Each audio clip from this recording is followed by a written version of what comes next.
Hello, and welcome to Physics Chat. Physics Chat is a show where we talk about what it's like to be a modern day physicist, and we discuss everything from our guest research to what inspired them to pursue a career in science. Tian and Sophie are joining me on the hosting panel, and on today's show, we have another legend, as I would not be this far in my PhD if it wasn't for his continual help throughout the years. It is the coding genius, Xan. Normally, I am asking how you can help me, but today I'm going to ask, how are you doing? Hello. Yeah, thank you very much for having me on the show. Yeah, I'm good. I'm good. It's Monday morning. I'm tired, but ready to go. It's... Brilliant. I'm glad to hear that. Xan is a research software engineer at the Institute of Cosmology and Gravitation. So could you tell me what this means? Yeah, so research software engineer is quite a new career path, I'd say, in astronomy, and it's quite exciting. So research software engineer is acronym as RSE, and it's a much required career path in astronomy because pretty much telescopes need software to run, but academics don't necessarily get the best, most high-flying papers out of writing software for telescopes, basically. So that's where research software engineers come in, where I find it very fun to write software for telescopes and stuff. So we come in and we'll write that software instead of the academics that will publish these very important scientific papers. So it's an incredibly important job, but one that hasn't necessarily been progressed as much until now, I think. So could you tell me more about the projects you're into? Yeah, so I've joined the ICG and am working on gravitational wave astronomy. So that's the majority of my time at the moment is working on essentially getting the computing resources ready for the next generation of gravitational wave detectors. That particular work doesn't involve a huge amount of machine learning, but over the last couple of years, we've been involved in some other like machine learning projects around the university and wider kind of community. So one of them was we were prototyping a algorithm to help classify fractures, like wrist fractures, to help triage and reduce some of the burden on the NHS at the time. So that was one of them. And one of the more recent ones that I'm involved in now is setting up a language model to interface with a sociology database. So sociologists can kind of find out about their own data without having to learn complicated SQL queries. That sounds really cool. But first, could you tell me what machine learning actually is? Ooh. I would say machine learning is advanced statistics applied in a different way, basically. And what I mean by that is normally you can write down all the maths, to describe a line, for instance, on a graph. And machine learning will be able to do that, but academics essentially ask the computer to figure it out itself. And it has traditionally been a bit of a brute force method of kind of try everything until you come up with the right answer. Yeah, so to me, it's advanced statistics and getting the computer to figure the answer out for itself. But then the scientist needs to be able to validate that and verify what it's doing is sensible, let's say. How do they validate it? That's a brilliant question. So you can validate it with existing data that already exists, so let's say you're expecting a particular result and you're trying to train a model to reproduce that result. If you have already, existing results around, you can compare to those to validate whether your model has learned well enough. Yeah, and this is an ongoing issue of how do we properly test and validate some of these models, especially when we cannot write down the mathematical equations that it necessarily has decided are the answer or the correct answer. Right. I've been using machine learning for my research, but can I teach the machine to do my dishes, which I think is supposed to be the original purpose of the machine being born? Yeah, so that's a really good question. So I think Personally, yes, I think you personally will be able to show a robot or machine in the near future how to do your dishes, because uh, robots, and machines and algorithms learn very well from visual cues, etc. So yes, I do think in the very near future we will have robots that can load a dishwasher very accurately and precisely, and it's really not that far off. What is very exciting though is it used to take a huge amount of data to train robots to do that, but there's some new really interesting techniques now which mean that it doesn't take nearly as much data to train a robot to pick something up and put it somewhere else. They can do this very quickly and almost train on the fly now, which is incredibly impressive and somewhere where I did not expect to be 10 years ago. So what does the machine learning look like 10 years ago or 20 years ago? So yeah, it's been a very rapid and wild ride for the last 10 years, I'd say. So I started in machine learning in 2016, and I was working with a couple of million of data points, from a telescope, basically. And my collaborators at the time were saying, let's try and classify these, objects that we see in the telescope as stars or galaxies. And to do this, at the time, we saw there's tree ensemble method, a particular type of machine learning method is ensemble methods, and we ended up trying random forests on trying to classify these stars and galaxies. Now, I'm bringing this up because random forests are actually from the 80s, I think. The first time that these came out is from in the 1980s. So that was 2016, and we're using a method from the 80s, applying it to data taken in the 2010s or something. So that's quite interesting that it was only, 8 years ago that we were using methods from the 80s. And this was novel, this was new stuff. So you fast forward 8 years after that, and now we've got, language models spitting out half of the Python code that I'm writing usually. So it's advanced hugely in the last 10 years. Yeah, more rapidly than I think I could have definitely imagined. If someone asked me 10 years ago if you could ask a computer to spit out Python codes, and it would be accurate, I would have said absolutely not, I find it mind-blowing that it took such a long time for this method in the 80s then start being used. There's such a delay. Yeah. So I think something that really helps in the history of it is in the 80s, well, pretty much neural networks have been around for a long time, or the concept of them have been around for a long time, and artificial neurons have been around for a long time, since the 50s.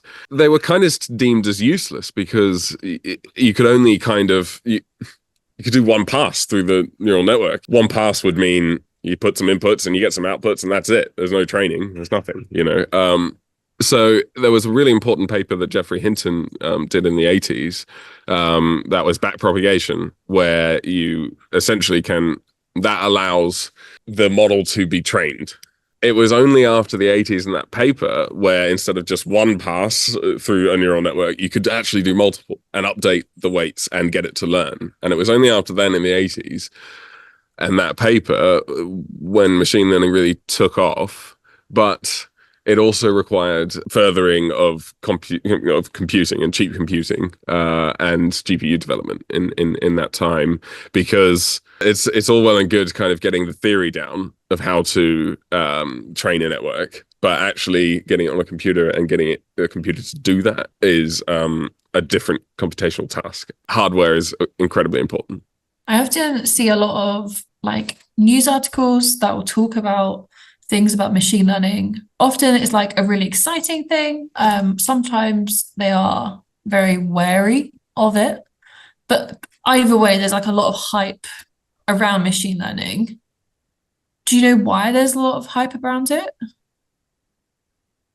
I think that's a very interesting question. I think to be honest, there's a lot of opportunity and a lot of money to be made quite quickly, especially because of how rapidly this has happened. So because of, especially these language models coming out in the last couple of years, I think there's a lot of opportunity for automation quite quickly. And that's probably why there's quite a lot of hype from an industry perspective, I think. For instance, one of the tasks at my previous work, I would normally have taken a whole day to produce results from, but with language models, etc., that task can now be definitely squished down to like an hour. So I think there's certainly a lot of efficiency savings, automation, and money to be made. And I also think there's a lot of unjustified hype around it as well. And people kind of jumping on the bandwagon and claiming it can do all these amazing things that it absolutely cannot. I think knowing limitations of the tools you're using is incredibly important. And I think that's it at the moment, is a lot of these things are tools, and should be considered tools for the time being. But that doesn't mean that tomorrow that might be different, right? It's rapidly changing. So I do think there's a lot of hype, a lot of unjustified hype, but I also think there's a lot of justified hype as well. And what I mean by that is the opportunities for researchers to use this, I think is incredible. And I think the things that will come out of this are incredible. And what I mean by this is, the recent machine learning advances. And one kind of reason for that, I'd say, is in academia, it is quite difficult to get people that are cross-disciplinary and know subjects at quite a high level across disciplines, right? And you don't get that quite often, or very often in academia, but it seems like these language models are becoming are filling that kind of knowledge gap in cross-disciplinary aspects. For instance, I asked it recently how to do a particular thing before that I didn't think had been solved, but it actually has been solved in this completely other realm. And using language models and machine learning and AI appropriately, where it does well and where it's meant to be used, and I feel a cross-disciplinary tool, like research tool, is one of the best possible uses for this new advances in machine learning. I really think that's where we're going to get where some of the hype is most justified, let's say. Okay, so good hype when it's justified in the right context, using it properly. Sure. I've heard these terms called GPUs, but I have no idea what that is. Could you explain that to me? Okay, so GPU is graphics processing unit. So we've got GPU and CPU, and I kind of come from a historical point of view, a very hands-on kind of thing. CPUs are, compute units, and basically will do everything in sequence. This is a very simplified way of putting this, but they will, do this calculation and then do the next one and then do the next one, and they will iterate through all of the things they need to do. But they are very general, which is really cool. So they have a really big instruction set, they're called, and this means they can do operations of like really lots and lots of different operations, basically. So they're very generalized pieces of hardware that can do sequential maths, essentially. So a GPU is a graphics processing unit. Don't worry about the word graphics. That's just a history thing, basically. So they're essentially another compute unit, but they just work in a slightly different way. So they have a reduced instruction set, so they can't do as many different mathematical things and aren't as general as a CPU, but they can do many of them at the same time. So, whereas the CPU before I said does number one, then number two, this one can do all of this, if you have multiple of the same operation, so say you're doing thousands of additions, it can do them all at the same time. So that is why they're incredibly good for machine learning, because that's one of the things you have to do in machine learning, is many of the same operation again and again. That's why they're incredibly powerful as well, is because they're very good at making operations faster by parallelizing them, basically. That sounds so cool. And I've met your friendly dog. It's so lovely. So can you tell me how many GPUs it will take to replicate your dog's behavior? Oh, it depends what type of behavior. No. I it would take hundreds of thousands, I think, currently. I don't know. Like, I think, what was it recently? There was an article, something where they had reproduced, I think it was a rat's moving around, and that took quite a lot of power, I think. And you know, that's where we're at now is rat stage, maybe even just. I think we've only just surpassed worm, if that, you know. So I do think it's possible, right? Can you replicate a dog's brain entirely?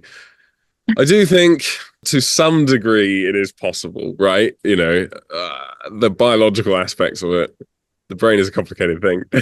But I do think that we will end up with enough compute to start cracking open some of these big problems, you know. But it might take a while because, you know, I was reading the other day, like a millimeter cubed of the brain has, you know, hundreds of millions of neurons or something in it. And so if we're going to get anywhere near, you know, kind of dog level, it's going to be a very impressive feat. Let's put it that way.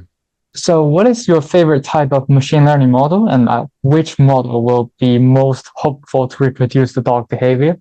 I really do like when things do things that you don't expect. So I think I really do like the vision learning model stuff, and that was kind of done in the 90s, and that was really interesting. And I did a bunch of my PhD work on vision, you know, convolutional neural networks, which can see images. But I do have to say I have been taken by the transformer architecture, because just to explain, transformer architecture is what has allowed these language models to be invented and, you know, worked on in the last couple of years. But it was really cool. Like when the paper came out, they were talking about transformers, and it was Google, I think it was DeepMind, that came out with it. It was for translation, right? It was Transformer, and Google Translate is a very, you know, big and popular service, and someone built this architecture for translation, and it's perfect for translation. It really works well. Like, that's really cool. And when they built it, amazing. But then it was when they were in OpenAI and they sat down and kind of went, hang on a sec, if I can get this architecture to turn this one word into this other word, why can't I get it to spit out the next word, you know? And basically got it, changed that architecture a tiny bit to start predicting next words.